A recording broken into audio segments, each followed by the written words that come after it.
The leather portfolio hit the alley pavement with a thud, the six-figure life invoice from my own mother fluttering in the wind.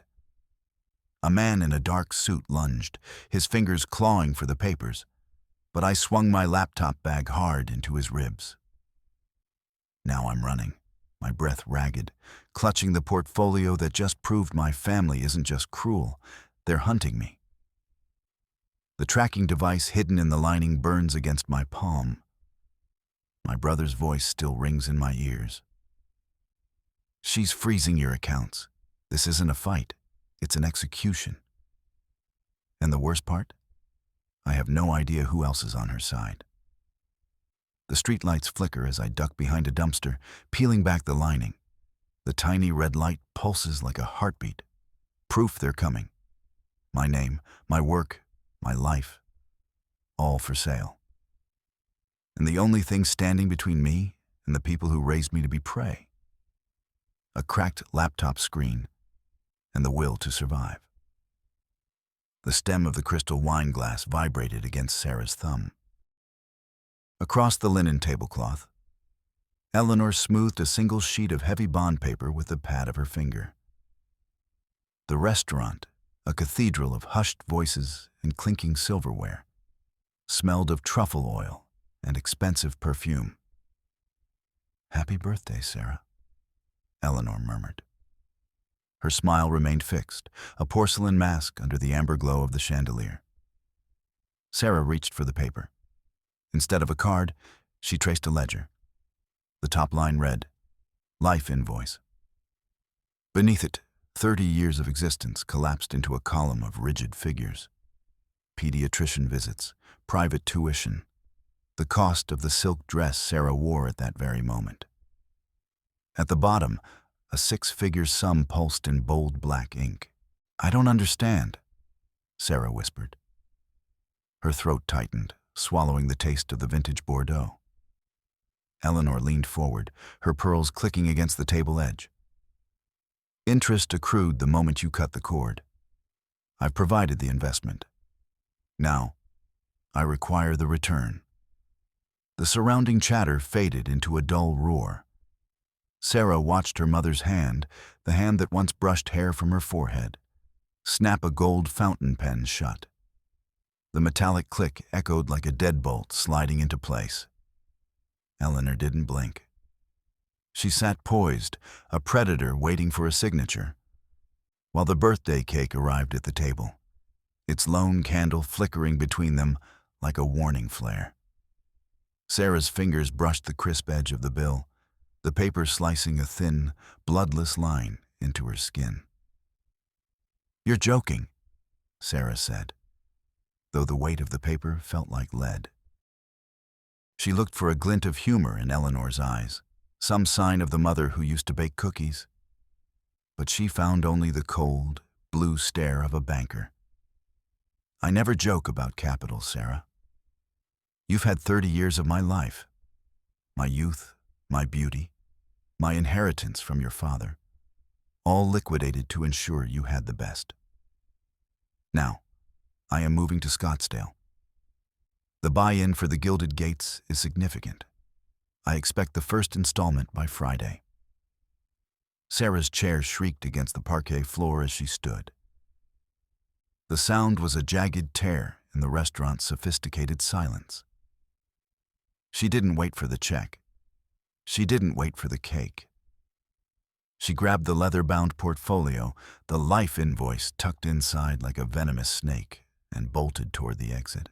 The night air of the city hit her like a physical blow, smelling of exhaust and rain-slicked pavement. She didn't head for the valet. She needed to move, to breathe. She ducked into the narrow alleyway behind the restaurant, a shortcut to the parking garage where she'd left her sedan. The shadows here were long and jagged, smelling of damp cardboard and old grease. Her heels clicked rhythmically, 1, 2, 3, a frantic count that mirrored her racing heart. She was halfway through the passage when a figure stepped out from behind a dumpster. He was tall, draped in a charcoal suit that seemed to absorb the meager light from the street lamps. He didn't move like a mugger. He stood with the terrifying, robotic stillness of a machine. "The documents, Miss Miller," the man said. His voice was a flat, mechanical monotone. Sarah clutched the portfolio to her chest. "Who are you? Get away from me." "I am Hudson. I represent the interests of your mother. The portfolio is not your property until the debt is reconciled. Hand it over." He stepped forward, and Sarah heard it. A rhythmic tap, tap, tap, tap as his fingers struck the metal side of the dumpster. 4 times. Precise. Obsessive. "No," Sarah snapped. Hudson lunged, his hand, cold and dry as parchment, clamped onto the leather edge of the folder. Sarah felt a surge of adrenaline, a primal heat that overrode her usual desire to apologize for existing. She didn't pull away. She swung. Her heavy designer laptop bag, loaded with her MacBook and a dozen thick charcoal pencils, whistled through the air. It caught Hudson squarely in the ribs with a dull thud. The air left his lungs in a sharp hiss. He stumbled back, his shoulder hitting the brick wall with a sickening crunch. Sarah didn't stay to see if he got up. She scrambled toward her car, her fingers fumbling with the keys. She dove into the driver's seat and slammed the lock button. The metallic thunk of the deadbolts was the most beautiful sound she had ever heard. She peeled out of the garage, the tires screaming against the concrete, leaving the man and the invoice behind in the dark. She didn't go home. Her apartment felt like a trap, a place Eleanor knew too well. Instead, she drove until the city lights thinned, pulling into a neon-drenched motel off the interstate. The room smelled of stale cigarettes and industrial lemon cleaner. The air conditioner hummed a low, vibrating note that set her teeth on edge. She sat on the edge of the polyester bedspread and opened the portfolio. She needed to understand the math of her mother's madness. As she ran her fingers along the inner silk lining, looking for a hidden pocket, she felt a hard, rectangular lump. It was small, no bigger than a postage stamp. Sarah carefully pried the stitching apart with a nail file. A tiny black device fell onto the white sheets. A small red light pulsed. A slow, steady heartbeat. It wasn't just a bill. It was a beacon. A cold shiver raced down her spine. Eleanor wasn't just asking for money. She was hunting. Sarah grabbed a heavy glass ashtray from the nightstand. With a grunt of effort, she brought the base of the glass down on the plastic tracker. Crack. The red light flickered and died. The smell of scorched plastic rose in a tiny plume of smoke. Sarah sank back against the pillows, her breath coming in ragged gasps. She was off the grid, but she was bankrupt of peace. The next morning, the sun was a harsh, unforgiving glare through the gap in the motel curtains. Sarah's phone buzzed on the nightstand. It was David. "We need to talk," he said. His voice was thin, vibrating with a familiar terror. "Sarah, where are you? We're in trouble." "I'm safe, David. I'm at a motel. I found a tracker in the paper she gave me." "What's happened?" "Meet me at the park. The one with the old fountain. We can't talk on the phone. We aren't alone." Sarah met him an hour later. The park was a patch of wilted green surrounded by the gray towers of the financial district. David looked haggard, his eyes underlined by dark, bruised circles. He kept looking over his shoulder, his hands shoved deep into his pockets. "She did it, Sarah," David whispered, his voice barely audible over the splashing water of the fountain. "I went to buy groceries this morning. My card was declined. I checked the app. Account closed. I called the bank, and they said a legal representative had filed a lien based on an outstanding parental indemnity bond. She froze everything, not just mine. Yours too." Sarah felt the world tilt. She pulled up her own banking app. Balance $0. Account status restricted. That's impossible, Sarah said, her voice rising. That was my savings, my business overhead. I worked 18-hour days for that money. She used the invoice, Sarah. She filed it as a pre-existing debt that predates our adulthood. In the eyes of the bank, we've been spending her money for a decade. We're penniless. We're just assets she's reclaiming. Sarah looked at her brother, the we he always used finally making sense. They weren't individuals to Eleanor. They were two columns on a balance sheet, and she had just decided to close the books. I have to go to work, Sarah said, her voice hollow. I have the Miller-Scott account. If I can just finish that project, the commission will be enough to get a lawyer. But the nightmare was only beginning. When Sarah arrived at her studio, the air felt different, heavy and charged with static. Her assistant wouldn't look her in the eye. On her desk sat a stack of papers, all marked with the same elegant, terrifying handwriting. Eleanor had been busy. She had sent notice of delinquency letters to every one of Sarah's major clients. The letters were phrased as formal collection notices, suggesting that any payments made to Sarah Miller were legally subject to seizure, and that the clients themselves could be held liable for aiding in the evasion of a primary debt holder. The phone rang. It was Thomas Scott, her biggest client. "Sarah," he said, his voice clipped and precise. He was counting his steps as he walked to his desk. 1, 2, 3. I value your work, but I cannot have my firm associated with financial instability. My reputation is built on perfection. I've received a very disturbing letter from a Mr. Hudson regarding your outstanding obligations. Thomas, please, it's a family matter. It's a misunderstanding. It is a liability, Sarah. I am terminating our contract, effective immediately. We will be seeking a refund of the most recent retainer to satisfy the primary debt mentioned in the notice. I cannot have flaws in my ledger. The line went dead. Sarah watched as the icons on her computer screen flickered. Her professional email was being flooded with similar messages.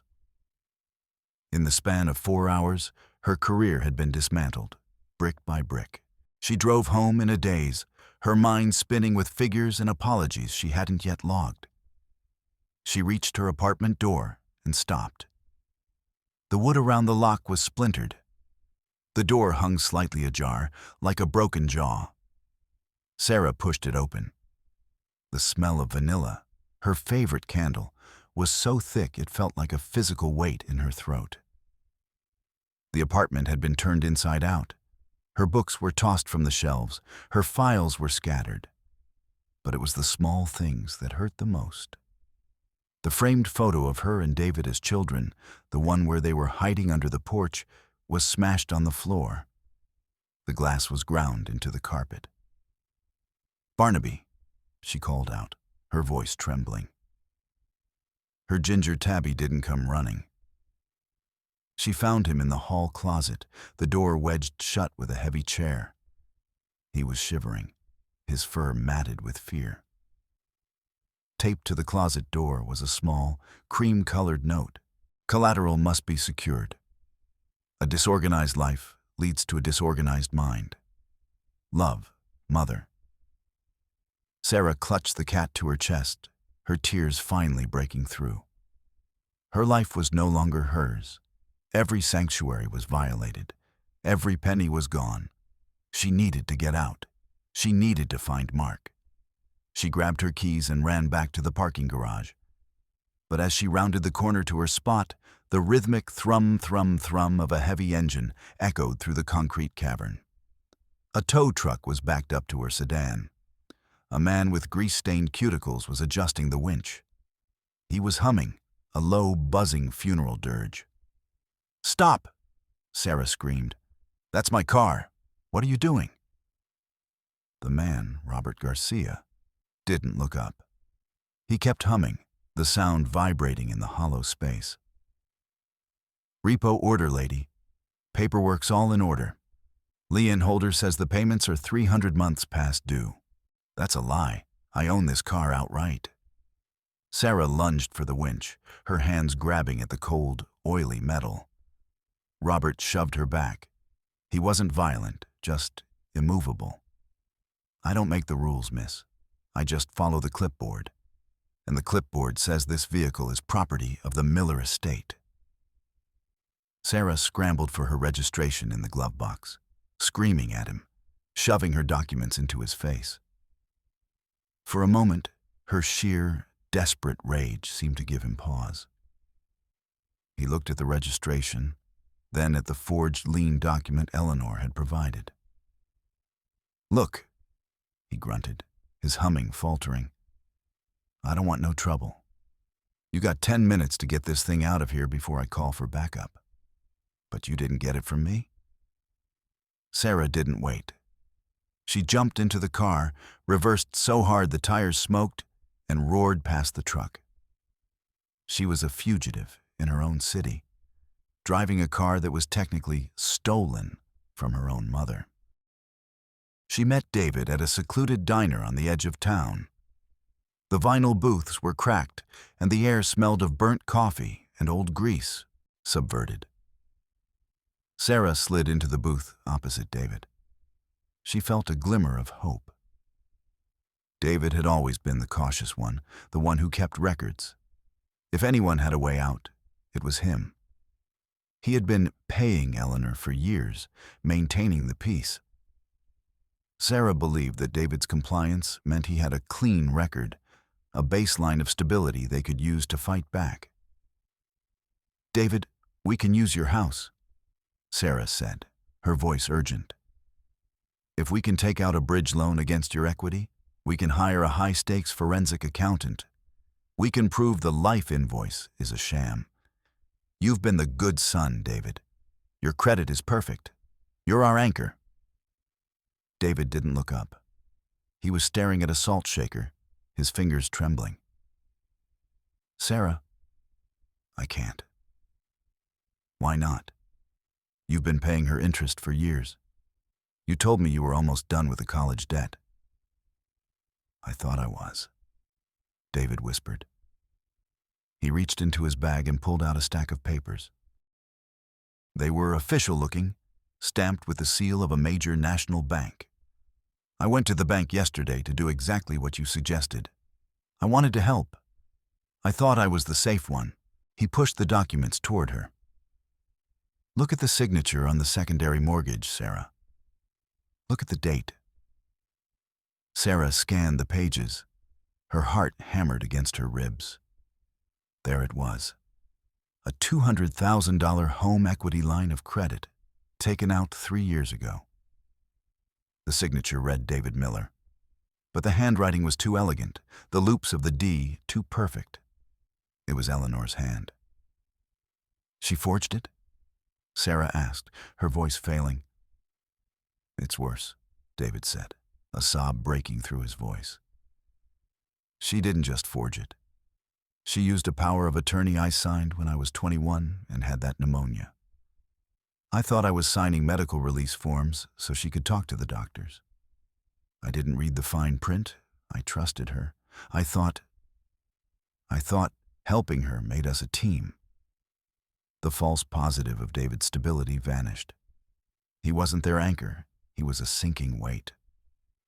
The bank says the money was moved to an offshore holding company.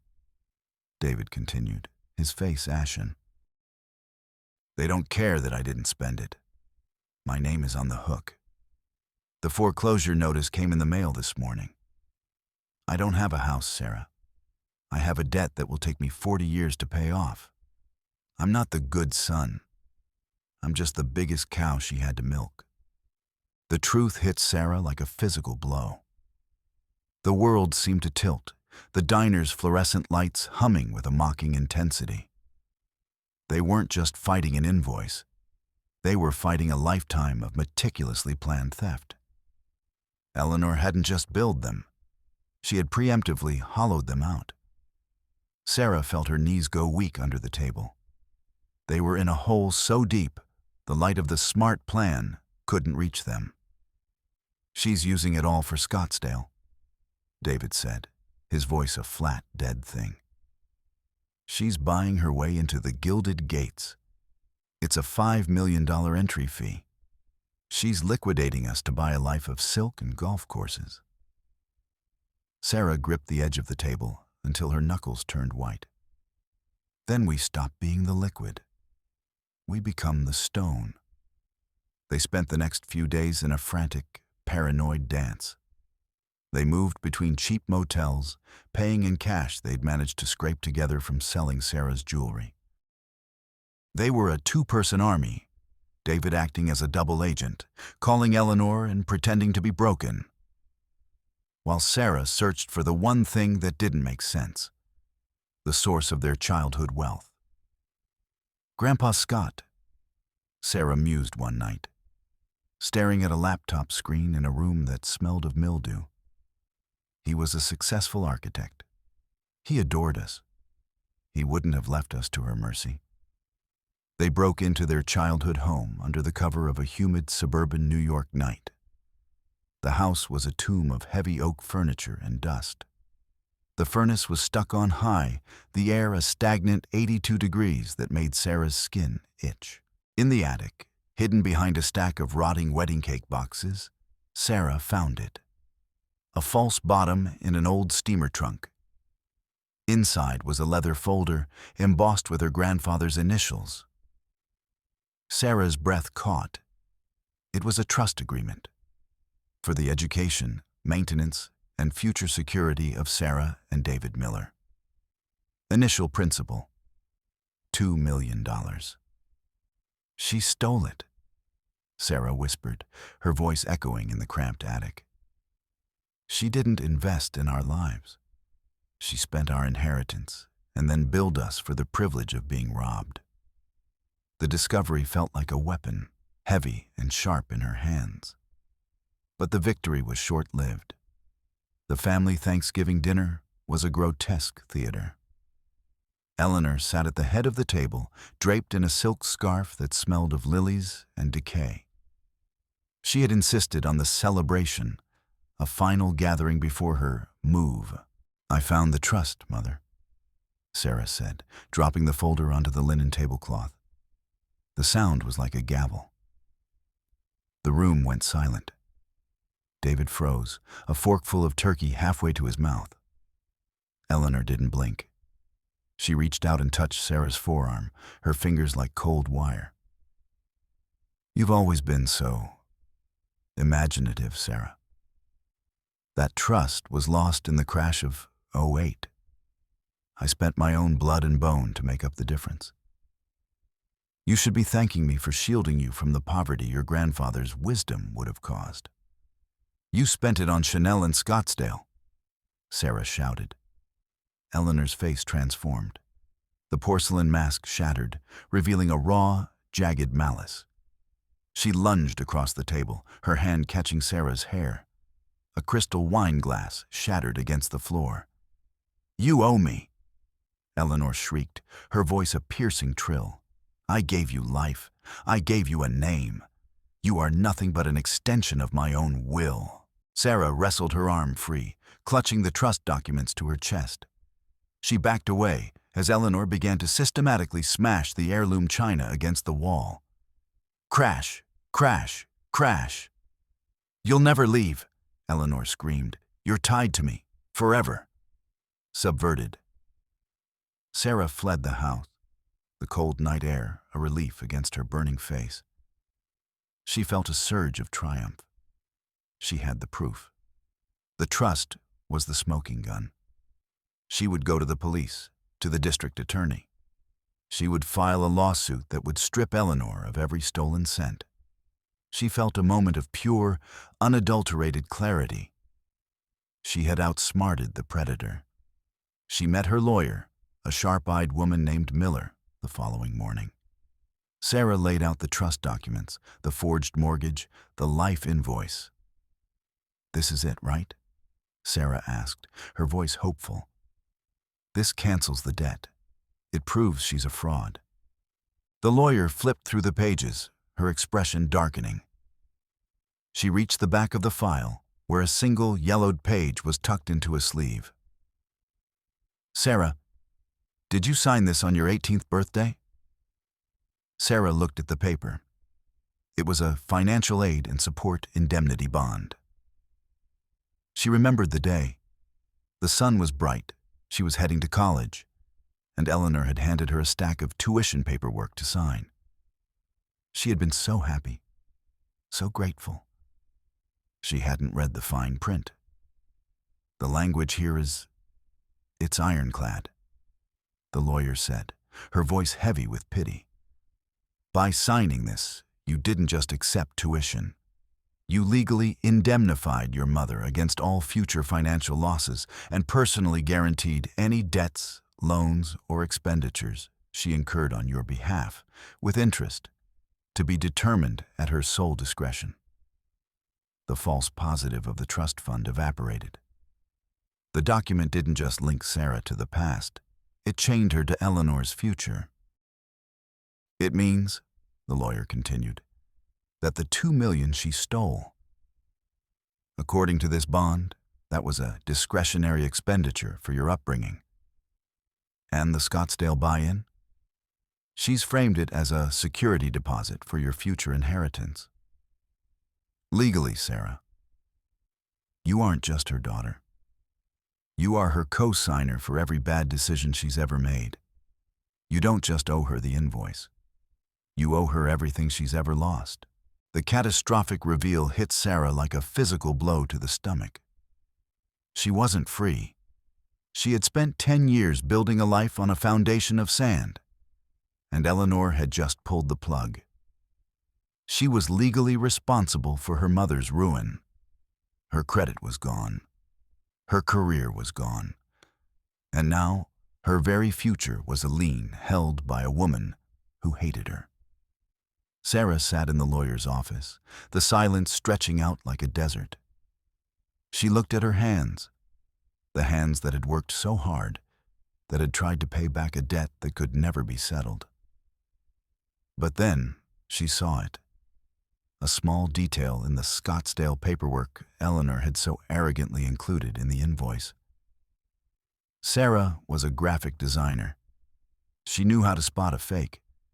She knew how a professional layout should look, how a corporate seal should be embossed. The logo for the Gilded Gates was off. The kerning between the letters was uneven. The official state tax seal in the corner was a low-resolution scan. She spent the next 48 hours in a fever dream of forensic analysis. She didn't look at the debt. She looked at the destination. The Gilded Gates didn't exist. It was a shell company, registered to a P.O. box in the Cayman Islands. The luxury retirement community was a front. Eleanor wasn't moving to Scottsdale to retire. She was moving the stolen money through the repayments from her children to hide it from the IRS. The life invoice wasn't just a guilt trip. It was a money laundering machine. Sarah felt a different kind of power now.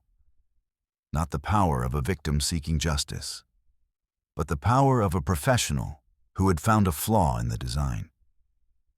She walked into Eleanor's sterile office building on Friday afternoon. The air smelled of expensive floor wax and silence. Hudson was there, standing by the door, his fingers tapping 1, 2, 3, 4. Sarah didn't look at him. She walked straight to Eleanor's desk and laid down a new portfolio. "What is this?" Eleanor asked, her voice a bored drawl. "The first installment? It's a counterledger," Sarah said. Her voice was calm, a steady rhythm that didn't falter. 30 years of emotional labor, the exact dollar amount of the stolen trust, the cost of the forged mortgage, and most importantly, the tax records for the Gilded Gates. Eleanor's hand froze. The silver pillbox in her other hand stopped clicking. I've already sent a preliminary report to the IRS whistleblower office, Sarah continued. I told them about the shell company. I told them how you're using parental debt to launder capital. If you don't sign these release forms, canceling the invoice, the indemnity bond, and the power of attorney, I hit send on the full file. Eleanor looked at the papers. For the first time in 30 years, she looked small. The royal we had collapsed into a single, terrified I. You wouldn't, Eleanor whispered. It would ruin us both. The scandal, I have nothing left to lose, Mother. You already took it all. But you have a lot of years left to spend in a cell that doesn't have silk sheets. In the heavy, pressurized silence of the office, Eleanor picked up the gold fountain pen. She signed. The scratching of the nib on the paper was the sound of a cage door opening. Sarah took the signed documents. She reached into her pocket and pulled out a single, crumpled dollar bill. She clipped it to the life invoice and dropped it on the desk. Services rendered, Sarah said. She walked out of the office, past the tapping man, past the smell of expensive perfume, and out into the bright, chaotic sunlight of the city. She found David waiting at the park. They sat on the bench, the sun warming their backs. For the first time in their lives, they weren't looking over their shoulders. What now? David asked. He didn't say we. Now, Sarah said, looking at her hands. They were steady. I start my own ledger, and the first entry is freedom. The city hummed around them, a symphony of horns, footsteps, and life. It was a beautiful, unscripted sound. Sarah closed her eyes and listened, realizing for the first time that her value wasn't a number. It was the breath in her lungs, the sun on her skin, and the quiet, certain knowledge that she owed the world nothing. She was finally, mathematically and emotionally, at zero. And zero was the most beautiful starting point she could imagine.